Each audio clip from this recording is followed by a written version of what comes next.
Hello, and welcome back to the Follow Your Spark podcast. I am so excited for today's special guest, Nilajah Brown, to be with us here and to share a little bit about who this incredible human is in the world. She is a woman of many gifts. One of the things that she does is birth work. And through her company, The Birth Well, she is a childbirth consultant and has been serving pregnant families for over 30 years. And she facilitates doula trainings in Kenya, Costa Rica, Baltimore. She's professionally trained pregnancy yoga instructor, childbirth educator, midwife, doula, so many things. And she brings a wealth of traditional birthing wisdom to her work from Africa, the Caribbean, and Native American cultures. And I'm so excited to hear more about that side of your world. And she is also a pillar of the community with her shop, Nourish and Flourish, which is a haven for holistic wellness. And they offer a range of services there, including all of the fabulous products that they sell. And you can find events there like yoga classes, metaphysical healing workshops, massage therapy, Reiki, acupuncture. Delicious food is coming, which I am so excited for. So that's a little bit about who she is in the world. And I don't think I've ever told you this, Nilajah. And the way that we first met in person, I feel like was very divinely guided because I was actually in the middle of doing a feng shui ceremony on my land. I had recently moved into my house and I was standing in the corner of my property that represents helpful people and community. And I had just made this offering of like, universe, please connect me to the neighbors I'm meant to meet. Please connect me to the people that would be supportive for me to know. And literally within 30 seconds, you walked up and you were like, hey, I don't think we've met. And I was just like, man, this is fast. You never told me that. That's crazy. I love Yeah. it. Look how you manifest like that. Wow. Yeah. Wow. So I know we were meant to meet, and I am so excited that we are like two doors next door neighbors. And just thank you so much for being on the podcast today. Oh my gosh. Thank you. It is an honor. You've been shiny. You've been a shiny spirit since the day I met you. I was Oh my like, yes. gosh. And when I moved into this house, I said, I had my little list, but number one on the list is like, I'm open to loving my neighbors. You know, Mm. why can't we be family? Why can't, back in the day, we loved our neighbors, Yes. Well, I'm so excited we're neighbors and it's just begun. So I just can't wait to see where life continues to take us. Absolutely. Absolutely. Wonderful. And I love that you opened Nourish and Flourish in Hamilton in our neighborhood Yeah. because it's something that I had heard about your shop for years and I just never made it. And when you opened down the street, I was just like, yes, You didn't another come to me, incredible so I was business. like, I gotta come to her. Yes, I love it. Okay, my friend. Well, the first question I love to ask people is when you hear that phrase to follow your spark, what, if anything, comes up for you? What does that mean to you? It means that when you feel, that little, I guess we'll call it a spark, that feeling inside when something resonates with you, whether it be some type of food or like a person but when you're around an energy and you feel like, oh, yum, follow that, let Mm, your yum guide you. And yes. yeah, it could be a color, it could be a scent, but anything that you feel in your beingness, like that's a yes, follow it, see Mhm. where it leads you. Yeah, beautiful. Well, I know we're going to talk a lot about where different things have led you over the years. And are there any major sparks you want to share that are coming to you right now that you feel like have been major like tipping points in your life? Like something that led you either to the work that you do or a particular moment that made a big difference in your life? Oh my gosh. So many. Whatever is relevant. I'm sure there's so many, but whatever is like the first couple that come to your mind. Mm. One spark, Bali was the most recent. When I was back years ago and I was teaching yoga and there was a yoga journal. And whenever I read yoga journal, it was like somebody in some position in Bali, right? And then I look at yoga journal next week and I see somebody else in a different position. And every time I look, like, where are you? Where are you? What mountain is that? What body of water is that? It's like Bali, but I'm Mm. like, I gotta go to this place. I gotta one day go to this place. So recently when I closed one location and I had a little gap between finding a new location, I was like, this might be time for me to explore Bali. So it's been calling me for many, Mm. many years. And so I just got to spend a month there, and I was like, oh, I completely understand why you were calling me like this. This feels like it could be home. Well, my most Mhm. recent spark is my man has come. My partner has come. You Yes. know? But before that, it was Bali. Yeah. Okay. Yeah. Lots of things I could ask you. And when it comes to let's start with Bali. When it comes to Bali, it's interesting that you said, it's been calling you for many years or kind of showing up in different ways for many years. And I feel like that often happens. That's something like maybe the flame is small or it's an ember at first, and then it gets bigger and bigger and Mhm. bigger, and Yeah. finally you follow it and see what happens. So you followed it and you said maybe it could be home. And was there any other like big impacts of that trip or anything else that opened up from going there? Well, I feel like a lot of times when I'm like communicating with spirit and asking for guidance, like I feel like here in America, it's except Sedona, right? But other places, it's like, okay, do you hear me? Are we having a Mm, conversation here? Like I'm listening, I don't hear anything, right? mm, But it seems like as soon as I step out, the voices are, the down, it's very clear. So Bali was very clear. Like before I got there, I said, okay, so I close the shop. I'm going here to listen. I'm just coming here to listen. Guide me wherever you want mm, me to go. I'll do whatever I feel like you are asking me to do. Just, I need clarity and guidance, right? And mhm, I open my eyes from that prayer and I see a building that says Flourish Cafe on it. Are you trying to tell me I should open a cafe? Because like that's not really my thing. Like I'm really like gift shop, yoga, babies, cafe. I don't really cook. Like, well, mhm, I need, if this is it, can you give me some more to go on? Because I really don't know what to do next. So I'm just like traveling and hanging out, and I go to different cafes, and I was like, oh, this menu really isn't that intense. Like, I could do mm, this, and they got a whole cafe with this menu that's really simple and clean. Like, oh, and then I went to another cafe, and I was like, I could make those chairs. Like, every little cafe I went to was giving me inspiration. I was like, oh, I started feeling more mm, confident. Like, I could actually do this thing. mhm. That's kind of, and I said the it was so clear that the name came Nourish and Flourish, right? So now Yep. you can like eat some good food and also get the things that you need for your journey. And so I said, Spirit, I know this is you. I know this is clear, and I'm gonna get it tattooed on my arm. So I can't even fake it myself. Like no, that happened. You heard it. Write it down. Like write it on you. So I got Nourish and Flourish on my arm. And so still listening to the spark, right? I just made Mhm, menus and took pictures and blah blah blah. And then so I came home after a month. I fly home, and on my way from the airport to my house, one of my favorite little spots is closed. I'm mm. like, let me call, let me see what's going on. So anyway, I signed release the next day, right? Wow. And Nourish and Flourish was Wow. yeah, it was yeah. So that's a good example of following your spark, because I think so. so, but so I can tell you how it leads to the man. So I said, okay, Nilajah, you're here. You're gonna sign this lease, and you got to get this place up and running. Call your friends that have cafes and restaurants, so that they can help you figure this thing Mm, out. And one of the people that I mm. called, who knew? Who knew? Wow. Who knew my friend who just happened to have a restaurant would be the love of my life? Who knew? Oh my god. Crazy. So So incredible. crazy. Yeah. A perfect example of what following your spark, what I think of what that means to me. Mhm. And I think it's important to share or ask you a little bit more about this. You said in this country, it can feel hard to listen or kind of hear these Yeah. sparks. What do you think the difference was in Bali? I think it's probably the lack of distraction because no one knows me there. I'm not getting 20 phone calls. I'm not getting pulled out of myself, you know?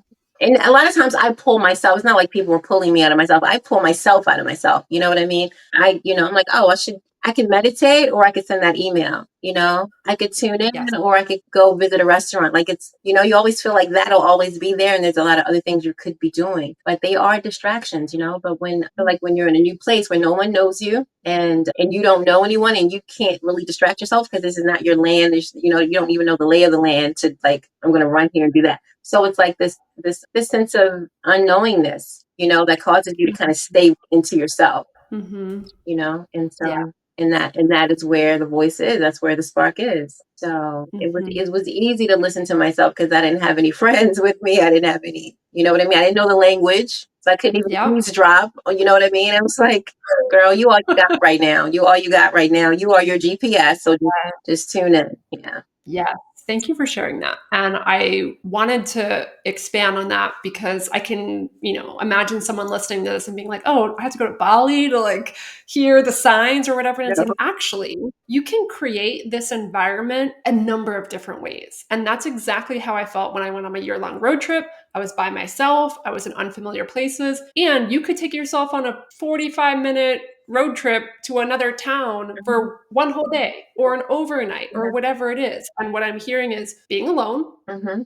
lack of distractions, like don't take your computer, Mhm. don't, have your to-do list with Yeah. you and be comfortable in that unknown and letting yourself be guided. And I talk about, I don't know if you've ever read the book The Artist's Way, but Yeah. there's a book called The Artist's Way by Julia Cameron. She Mhm. talks about artist states. And it's taking yourself somewhere, anywhere that inspires you, Yeah. that feels creative, that feels interesting. So for you, that was Bali. For someone else, that could be a pottery class. It could be a cooking class. It could be a museum. It could be anything. And being able to look at your surroundings and have a quiet enough mind that you're open to those breadcrumbs and those Yes. pieces of inspiration. Love that. Yeah. So you were there for a month? Mhm. Mhm. Yeah. And yeah, for sure. Like a day is powerful, even an hour is powerful. And if you can give yourself a month or like a longer Mhm. amount of time, like Yeah. what an incredible gift. And to see like how So many grateful. things opened up Yeah. from that space. And still opening up from that space. Yeah. Yeah. So incredible. Mm. Oh my gosh, I love it. So that's a little bit about Flourish and a spark that led you there. I'm also curious about your birth work. I don't know as much about that side of your work. I would love to hear like what was the spark that connected you to that path? Oh, okay. Well, it's not the it's not a pretty story, but it's real, you know. I was living in Ghana. It was 1998, right? So almost 25 years ago. And I got sick. I went to the hospital, and hospitals are like it's like military hospitals. Like when you get to the doors, there's like people with guns, and it's a little scary, you know. Like why do you have a gun? Mhm. Why am I met with a gun at the hospital anyway? And you have to pay before you even can go in. You have to pay cash to the Mm. military. And so Where were you? in Ghana, West Africa. Okay. Yeah. So I'm there and I'm in a waiting room, and there's a pregnant woman at the door trying to get in. And they're like, "Where's your money? Where's your money?" And she's begging, like, "I don't have any money." I don't really know the language, right? But I can see her like, "Oh, please, like, you know," and they wouldn't let her in. So yeah, she passed. Mm. And the next thing I see is just her in a blanket, being carried Mm. from a blanket from, you know. I said, wow, like you could die if no one helps you have a baby? Wow. I felt so helpless, and I just regretted that I there was nothing I could do to help her. You know, why would she lose her life bringing forth life? Mm. I felt like there was a time and a place where every woman knew how to help her sister have a baby. I Mm. knew that just from reading books and watching movies. Like, you should be able to help a woman. It can't be that hard. Why did she die? You know? And Mm. so, anyway, they admitted me into the hospital, and they told me I had to stay there for months and that I could possibly die, you know? And in fact, they sent me home a little while later. They said, you are going to die and that you should die in America with your family, right? But during Wow. my days in the hospital, I said, Spirit, if I could heal from this, Mm. if I could heal it and get my life back, I will work to make sure that I know how to help a woman have a baby. And I'll teach Mhm. everybody I know. Every woman I know will learn how to help a woman have a baby so we don't no one will I can't stop every woman from the possibility of passing in birth, but it won't be because she didn't have support. Mm. Like, this is what I'll dedicate my life to if it Wow. continues, right? So it was really me staying true to that promise. So I Mm. came home and became a childbirth educator and became a doula and became a doula trainer and eventually a midwife. Wow. Thank you for sharing that story. And it's a reminder too of, yeah, sparks aren't always beautiful and amazing and whatever. Like they can come from challenges. Mhm. They can come from vows that we make, promises that we make, Mhm. things that we want to support or help other people through. So what a beautiful promise that you made to make a difference in that way. Yeah. Thank you. Mhm. That was, yeah, 25 years ago. So, Wow. woo! It's been a beautiful, beautiful journey. I mean, I've witnessed, whoa, hundreds and hundreds and hundreds of births and trained a couple hundred doulas. And it just like, it just feel the best feeling is that I stay true to that promise and that, and every birth I go to, I feel my vitality. I feel like, girl, you are alive. Mm. You showed Mm. you went from being that skinny person in that hospital with them thinking that you have AIDS or, that just not even knowing what's wrong to being vibrant. Like look what you've come through with the support Mm. of spirit. What a blessing it Mm. is to be able to give back to spirits returning to the earth. Mhm. It's Mhm. it's a cycle, beautiful cycle. Yeah. Well, Mhm. the next question I was gonna ask you was, what do you think helped you navigate these past 25 years? Now, I would imagine there's might have been challenges along the way, and I know you said spirit and the support of spirit has been a big piece of that. And is there anything else that you feel like helped you stay committed to that path after that moment? Oh, definitely the families. Right? Definitely the families. My own child. Later on, I had a baby myself, and just knowing that I could not have raised her or even given birth to her without my sisters. I had like Mm. 8 doulas at my birth. So we Mm. we all learned from each other. So even having her was a contribution to my sisters, my midwife sisters. Which we all did for each Mhm. other. We learned from each other's birth, and then as a doula with a small baby, having a community that I could say, to go to a birth. I'm about to drop her off, and just her loving it too. She's been to many births, my daughter, and she's like, Mm. Mom, when are we going to go to another birth? Like, she got excited Oh. about it. It's a very loving journey. It's a lot of love. Like, people really appreciate you being there. And you get to witness so much joy as new babies come into the world and as families grow. It's a lot. It's the love that sustains us. Mm. Some births can be like 4 and 5 days. But once that baby's here, it doesn't even matter anymore. You don't even Mhm. remember all the ups and downs and all that you went through. All you feel is the Yeah. joy. So it's a hobby. Mm. Basically, I'm addicted. Well, it sounds like you said, that love, that connection, and being able to witness that incredible experience of life coming into the world. And I know I've seen in some of on your website, and you said reclaiming pregnancy and childbirth as a sacred rite of passage. Mhm. So I'm curious how that plays into the birth work that you do or have done of bringing it back to that sacredness and that rite of passage. Wow, how much time do you have? I guess in short, I personally believe that the way that we give birth in modern culture doesn't serve us, doesn't serve our bodies, doesn't serve our babies, right? I Mhm. was an assistant home birth midwife for many, many years before I attended my first hospital birth. And Mm. the births were, we cried at every birth. It got nasty. Birth is nasty in the most beautiful way. But we never had to transport. And it kind of just were just like seamless. And then I went to my first hospital birth and it turned out to Mm. be an emergency C-section. Then I went to my Mm. second and it was an emergency C-section. And then I went to my third and it was a vacuum suction and like Mm. I was traumatized. It felt like watching someone being raped. Like Mm. I cried for different reasons. Mm. And I was like, whoa, this can't continue. I have to Mm. contribute to any way that I can, right? And so that's when I became a childbirth educator because I felt like if the Mm. mothers knew what a normal, natural, physiological birth looked like, right? If that Mm. was if that's what was home for them, then they would realize Mhm. that none of this stuff needs to happen and that I have a voice and I can advocate for myself, or I can Mm. choose not even to have my baby in a hospital. I can get Mm. comfortable and confident with the process that the creator laid before us. Mhm. And so that's when it became like more like a ministry, more like I have to spread the word that birth is not an illness. You're not sick. Mm. You know what I mean? Mm, And there are ways to prepare that are in harmony with your body and in harmony with your baby. And so mhm. that's been the journey. Yeah.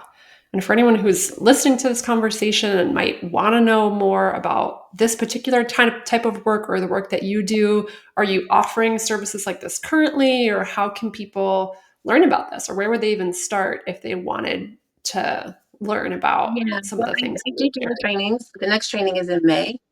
Uh, Wild Ginger Herbal School in Costa Rica.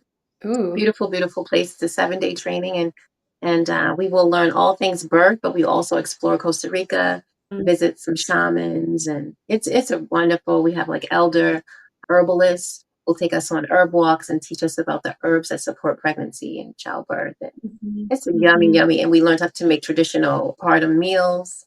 We do yoga. It's fun. It's fun. mhm. We go to the Yeah. water. We pray. We climb trees. You know what I'm saying? It's a whole thing. The whole beautiful. Yeah. So I highly recommend that training.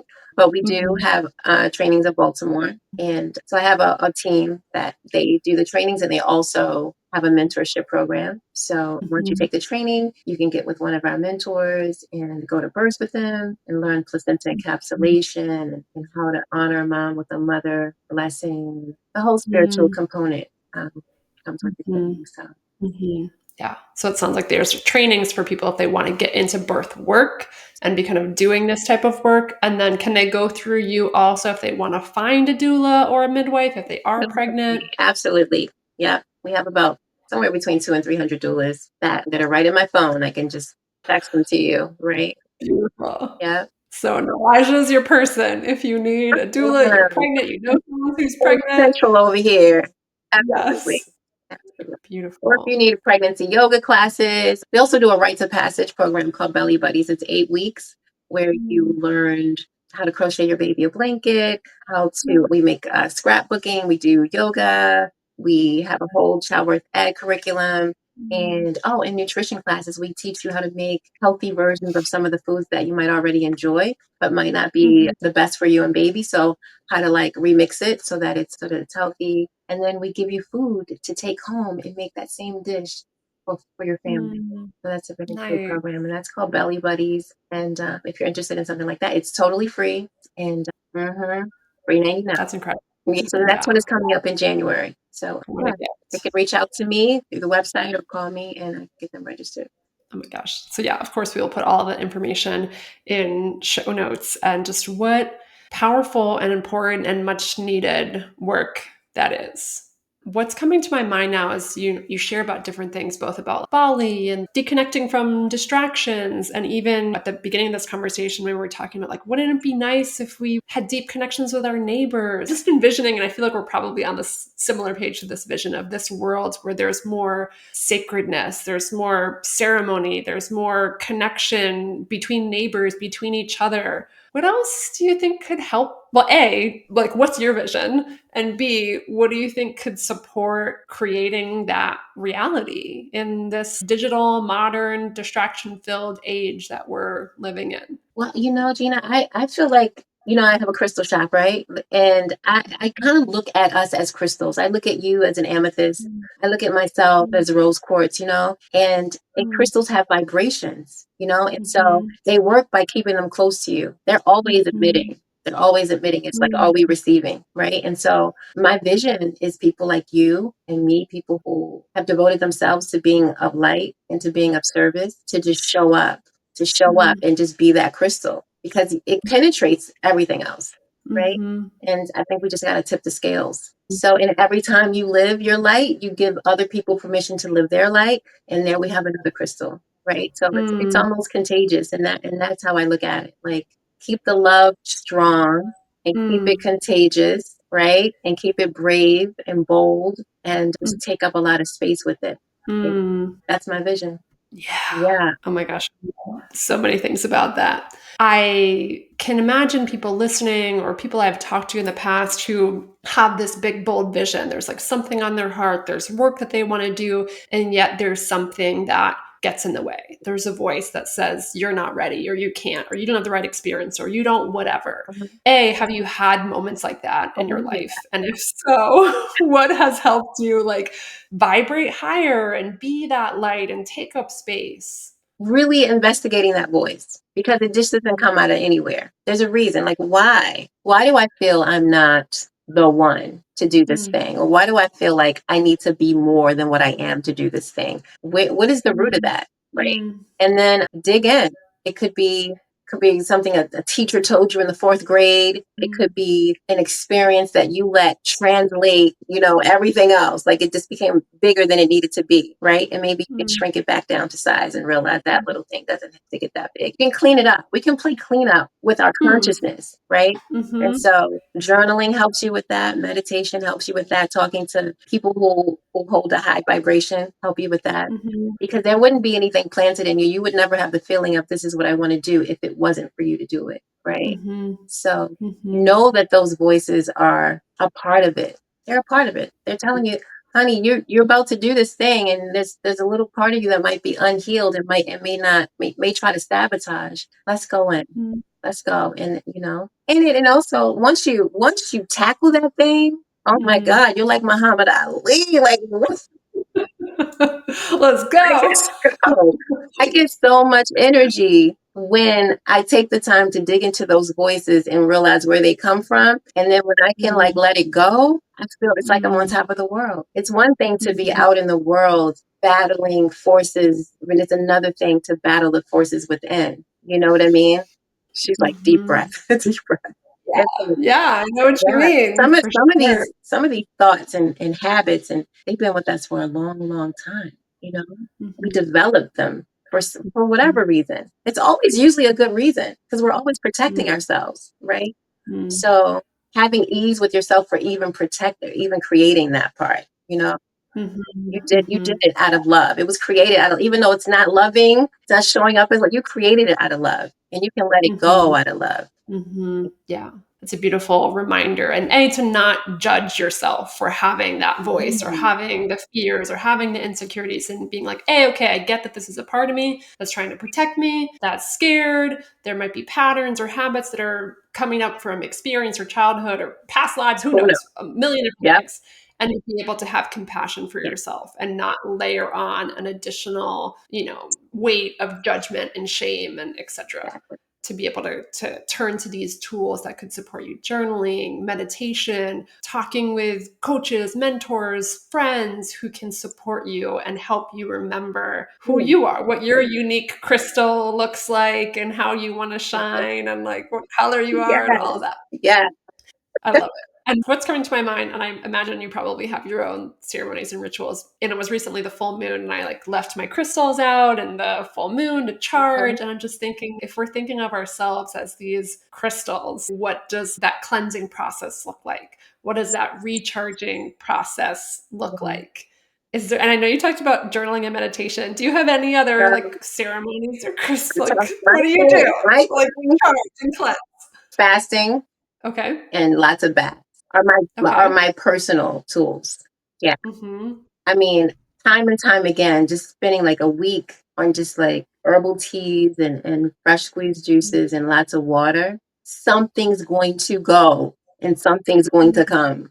Mm. Period. Every single time. It's like you're going to get some revelation. You're going to feel like, oh, wow. I had no idea. It's almost like your ears open. Like it's like you just get it. It just all makes sense after cleansing. And I don't know if it's with the Mm. food. Some of the food we might eat might just kind of like put a little what's it called, static in the channel or Mhm. something. But a nice fast brings so much clarity. And then baths, man, I can stay in the bathtub. I'm like, okay, let Mhm. me add some more hot water. We're being here. Okay, is it warm? Yeah, okay. Like I could stay in the tub, like, and if you add some crystals in there, and you add some candles, and you add some herbs and some salt, some Florida water, honey. Watch out. Watch out. It's just like it's so inert. The water, like I also swim twice a week. Like the Mm. water, a hug from the water is life as you Mm. drink your water. You know what I mean? It's Mhm. life. It's like your body Mhm. drinking water. It's just like it's so Mm. refreshing and so healing. I think that's probably my most healing, or besides like a hug from somebody you really love, right? That's also super nourishing with the water. Yeah. So yeah, fasting and bathing and hugging. And it sounds like both of those things, the fasting and the bathing and the hugging, technically we're made of water. They all Oh, involve water, yeah. right? And that water element has the power to cleanse, to clear. And it reminds me even of like Bali and the distraction free. Like when our bodies aren't Yes. full of food, aren't full of Love. things we're digesting, we have more spaciousness to listen. So it's like, how do you create that spaciousness in your Mm-hmm, life, in your mm-hmm, body? Because our bodies hold so much wisdom and guidance for us, so that when we can tune out some of the static or the distractions in whatever way that is, we we can listen into that radio station and it becomes mm-hmm. clearer. So thank you for sharing those Healing. powerful Yeah. practices. And again, the bath, like you're in the space, no distractions. Hopefully, you're not on your Right. phone or whatever. Like, Nope. no distractions, Mm-mm. just the water, the fire of the candles, the smell of the scents, all of those things. And you're just in that void, you're in You're in that the womb. space Mm-hmm. open to Yeah. that. I love that idea. Now I'm just gonna be thinking of myself as this like crystal, like Oh, you walking didn't around. know? You didn't know, Gina? I mean, You I didn't. knew it some level. But an amethyst, I'm like, you see me as an amethyst. Okay, cool. I've got Absolutely. You got an amethyst right next to you? Oh, beautiful. Beautiful. for anyone watching this on YouTube or anywhere else, there's a giant amethyst crystal that sits behind me on my windowsill. And it's funny, every full moon, I'll like charge or clear different Mm-hmm. crystals. And a couple of days ago, I was like, this one needs some charging. Under So that this one Scorpio was moon. Mhm. outside a couple of days ago. Nice. We're neighbors. We need to just have like crystal planting parties. You know what I'm saying? It's so funny that you said that because I also have this giant crystal, like this big, that I got from Peru. It's a sculpture of this man. It's this like spirit crystal master that I connect with. And I hadn't done this before, but on the new moon, before this full moon, I was like, I need to bury him. So Mm, I buried him in the yard and was just like imagining these intentions that I was planting and this like quartz crystal energy that wow. was just amplifying all of these things. So yeah, Wow. bury your crystals. Sometimes it needs dirt, not water. Exactly. Ooh. Okay.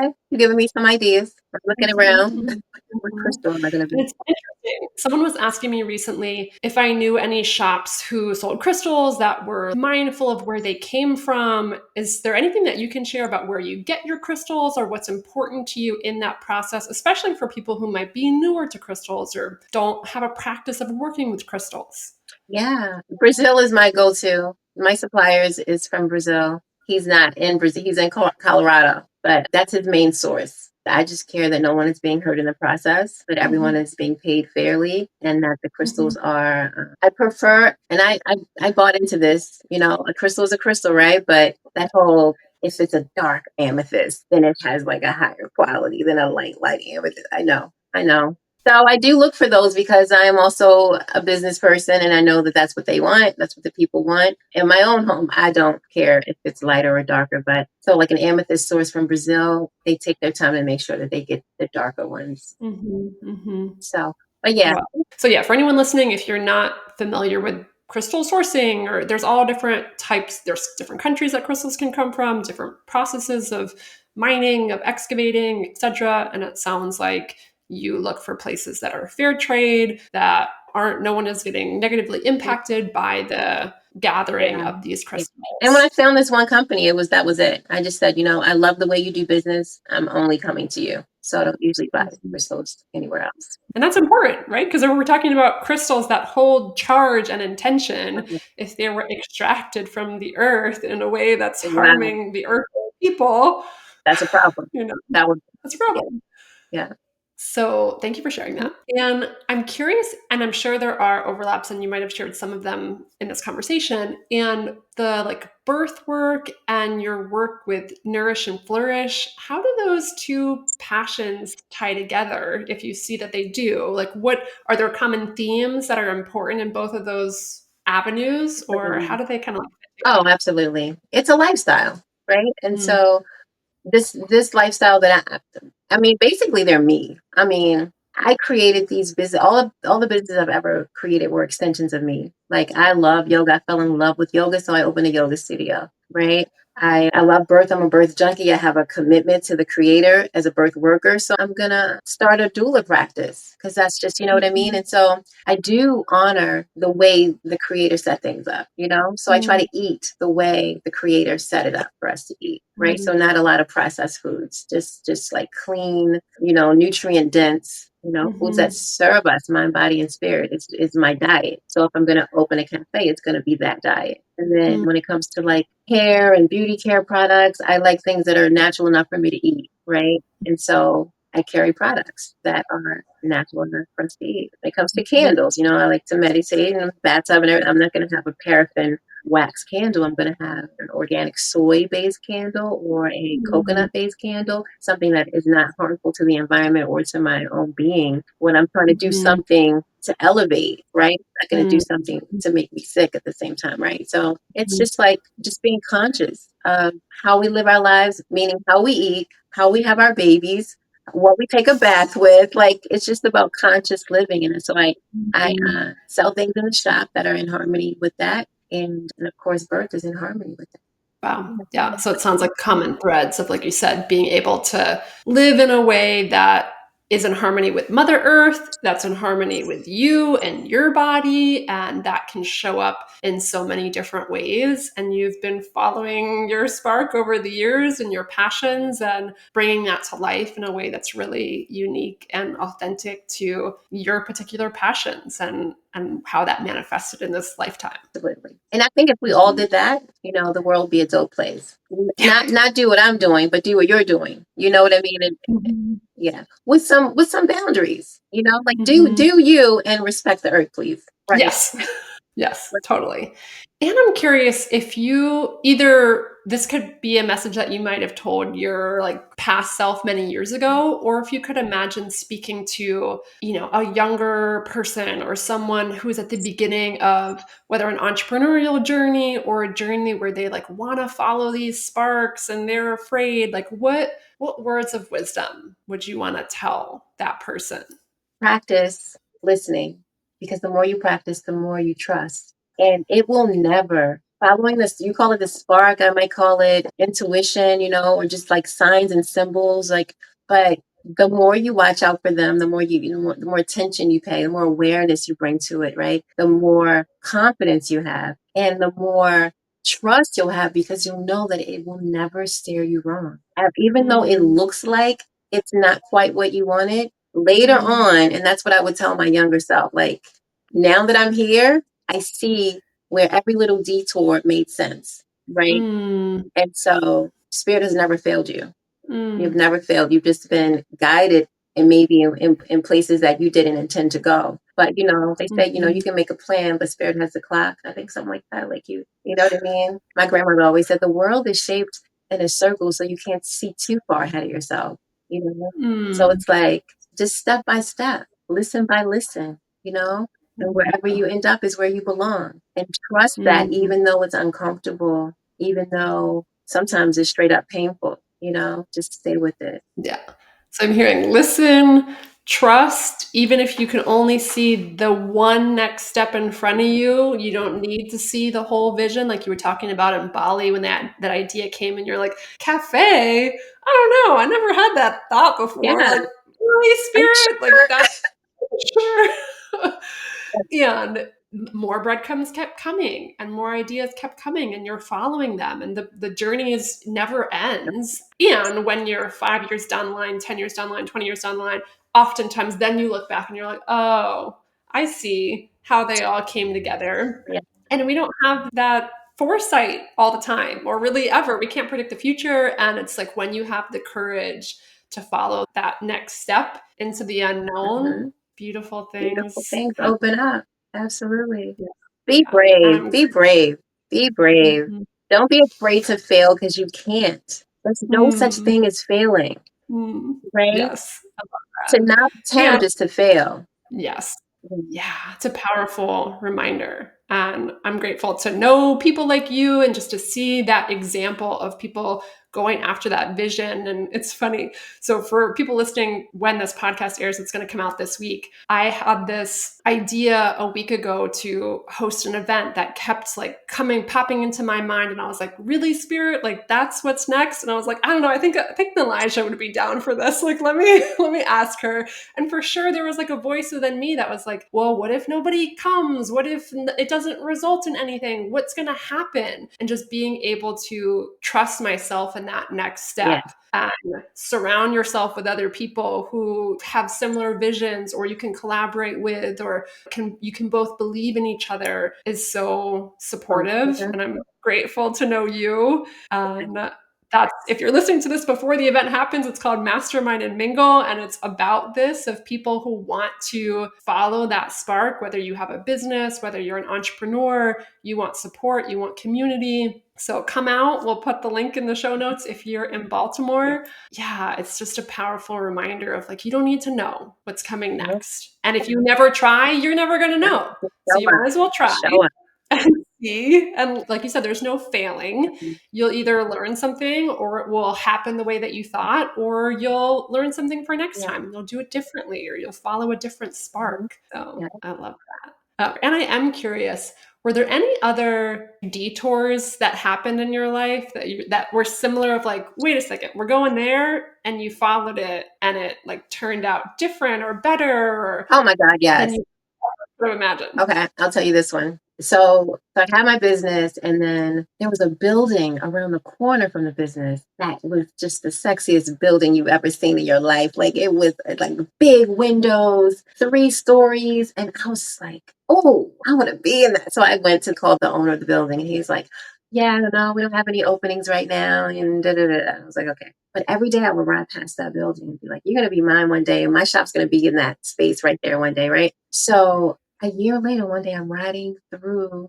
and the guy who owns the building is putting a for rent sign in the window in that moment. And I said, yes, yes, yes, let's go. Stop this car. I was with my girlfriend. I was like, stop this car. I got to go. I ran it out. I said, don't even do it. Don't even do it. Don't even put the sign in the window.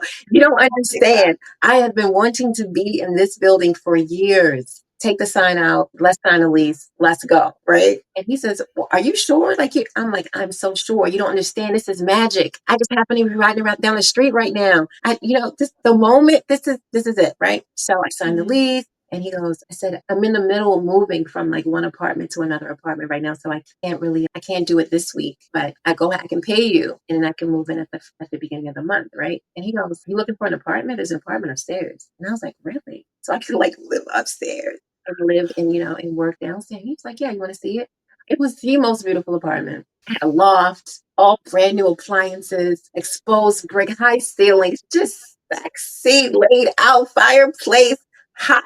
I was like, man, just add these 2 leases together and sign me up, right? So signed the lease, moved in. I was in there a month, had the grand opening downstairs.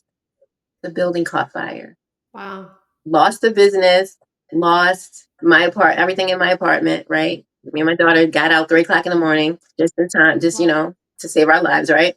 So we had to go live in a hotel, right? We had to go live in a hotel for like, we were there for maybe 5 days. And on day number 6, they said there's a pandemic and the hotel is closing. You can't live here anymore. I'm like, Mm. oh my God, what do you, where am I going? Like, what am I going to do, right? So I talked to my dad. My dad lives in South Carolina. He said, well, babe, come live with me. Like, you got to close your shop anyway. Well, you don't have a shop anymore anyway. No one's running their businesses anymore. Come and so my daughter and I, we packed up and we went to go live with my dad in South Carolina for COVID. Right? So Wow. every day, my dad lives. He has like a little lake behind his house, so we just hung out and tai chi and played in the water and fishing and bike riding and blah blah blah blah blah. Right. So now things are opening back up again. I can go back to Baltimore. I can open my shop again. I do, and then my dad died. Mm. Right? And all I could think of is thank you, COVID. Thank you, Mm. fire. Because Mm. I got to spend the best year with my dad and my daughter, just loving up Mm. on each other, and I don't know. I'm so grateful, but when people look at the situation, like, I'm so sorry about your fire. I'm so sorry Mm. you lost your business. All I can think, I'm just standing in gratitude that I got to just love up on my dad for a whole Wow. year, and my daughter got to have like that bond with her grandfather that she never. I mean, we go see him about Father's Day, Christmas, blah blah blah. But to be with him every day, to cook for him, have him cook for us, like it was the greatest year. It was the greatest year, and I'm so grateful for it. So that's just an example of what looks like it's throwing you off. It's Wow. it's so needed and necessary, and I had insurance, so I took that money and bought this house. Right, I didn't have a house before the fire. I didn't have the money for a house before the fire. So everything that looks horrible is not always hard. Sometimes it's just a blessing in a box that's not that cute.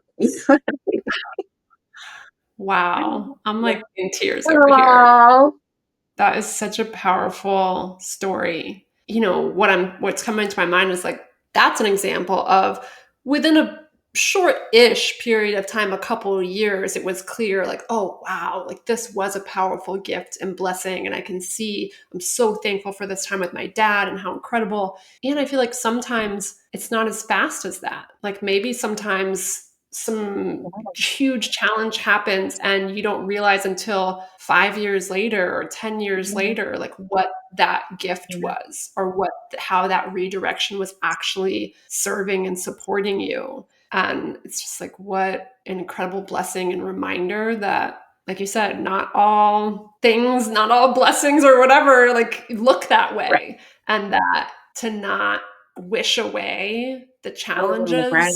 so quickly, Mm-hmm. and to be able to, and like that's not to say that I would have wished a fire on Right. you or you would have wished a fire on yourself, but asking yourself, how could this be a gift? It's not that you deserved the Yeah. fire or you brought it on yourself or anything Mhm. else. And how could this How be a could this gift? be? What could I take out of Yeah. this that Yeah. is a blessing in my Mm-hmm. life? Thank you, Tina. Wow. Oh my gosh, this was such an incredible conversation, and I am so grateful for it. Aw. And it's interesting. I pull cards before podcasts, and now that I'm looking at them, I'm like, these are pretty relevant. So the two cards that I pulled, one says, I am Mm-hmm. ambitious. I put my goals and ideas into action. I take a leap of faith and I believe in myself. When I put my heart's desires into action, it is for the good of all those involved. I am ambitious. Yes, I just said that to my daughter today. Feels pretty I just said that appropriate. that part about always tell her, like she's like, I want to take a nap, but I have rehearsal, and then I got one of my friends needs me to blah blah blah, and I want to do this, and I'm so tired. And I'm like, and you remember, now I just say the beginning and she can finish it. And I'm like, when you take the best care of yourself, it's what? And she goes, the best thing for everyone involved, right? Hmm. That's our thing. Mhm. So she's like, okay, mom, I'm Mhm. gonna take the nap. Speaking of What's which, the other? the next card, I got the next card is I am still. I understand that there are times to move and there are times to be still. In my stillness, I seek greater understanding. I take time to rest and contemplate. I strive for unconditional happiness here in the present. I am still. This is not like the It is perfect like perfect, and recap. it's reminding me of something I said to my daughter the other day. She was like, "Ma, I just been laying around." I'm like, she said, I'm not being very productive. I'm like, no, rest and contemplation. That's part of being productive, right? How Yes. are you going to work toward a vision when you don't take time to vision? Like, just hang out. That is very productive. So that's just the Mm. mindset that they got us. Whoever they are, it's just the mindset that we've been conditioned to feel like to be productive means that we have to be doing. But a lot of times it's Mhm. just, there was an elder who used to say something like doing and being. She was like, right now you're like do do do do do do do do do be do do do do do do do, like all this doing, like a little bit of being, like do do do do. She was like, that is not even a harmony, right? It should Mm. be more like doobie doobie doo, doobie doobie doo, right? Like Yes. find that sweet harmony between doing and being, because all the doing and the little bit of being, it doesn't even make music. It's not even cute. Mm. Yeah. So Right. beautiful. Oh my gosh, I love that. And it's like Bali, like if you hadn't taken that month to be still and quiet and reflective and contemplative, who knows if Nourish and Flourish would exist Who down the street? even Probably knows? not. Who even knows? Because I do believe like we're tuning forks, right? And we magnetize. But when your energy is doing like this, like what are you magnetizing? But more of that, right? But if you can just like be still and oh look, right? You just be still and open. The Yeah. things that you can draw to you are in harmony with that. So just, I feel like I probably wouldn't even have found the new space for Nourish and Flourish if I didn't go to Bali and find my center and, Yeah. and listen from that place. Yeah. Probably wouldn't be a cafe. Wouldn't be a cafe because I wasn't even thinking that. Yeah. Mhm. And Yeah. just for whoever's listening, it doesn't have to be Bali. It could be your bedroom, right? It could be Mhm. you creating an environment where you don't have distract. You can unplug your phone and turn off the TV, and decide to have some time at home without distractions. You can actually like unplug, and you don't Mhm. have to lie 24 hours. You know. Yes. Yes. Uh, Yes. And this brings me to my last question, which I always love asking people. So I feel like for me, anyways, when I think of a follow your spark, a big piece of that is giving yourself permission and time and space to follow whatever random thing you feel like doing that doesn't have to be productive, that doesn't have to make sense. So, is there anything in your life recently that you've been giving yourself space to explore, a random spark that's just bringing you joy in this moment of your life? Pickleball. Okay. Tell me more. It. And I didn't even know it was a thing. Like during COVID at my dad's house, we were like, okay, let's just go to Walmart and just buy a bunch of games. And so I bought this thing called pickleball, and I was just playing it in his backyard. And then I got here and realized that like there's like pickleball courts, there's teams, there's tournaments, there's a whole Yes. bunch of other people who love pickleball as much as I do. Let's go. Let's Oh my go. God. So I'm joining the pickleball world. That's And it brings amazing. me so much joy. Yeah. Yes. I love that so much. My dad is also a huge pickleball fan. Really? So anytime I go home, he's like, let's play. Yes. My daughter's super sweet. She plays with me just because she knows I love it. She doesn't necessarily love it, but she's like, okay, mom. Or if she sees I'm sad, she's like, do you want to play pickleball? Oh my God. Thank you. That's amazing. So yeah, for anyone else listening, I hope you find your pickleball, whatever that is, give yourself space to play, explore, and if there was any last things that you want people to remember from this conversation, if they remember nothing else but this, like what would that be? A spark, a vision would not be put into your heart, into your consciousness, if it wasn't meant for you to be the one to execute it. Mhm. I love it. So beautiful. Such a powerful reminder. And just thank you again so Thank you much for for being on knowing the me. podcast Love today. you, girl. Talk to you soon. You too.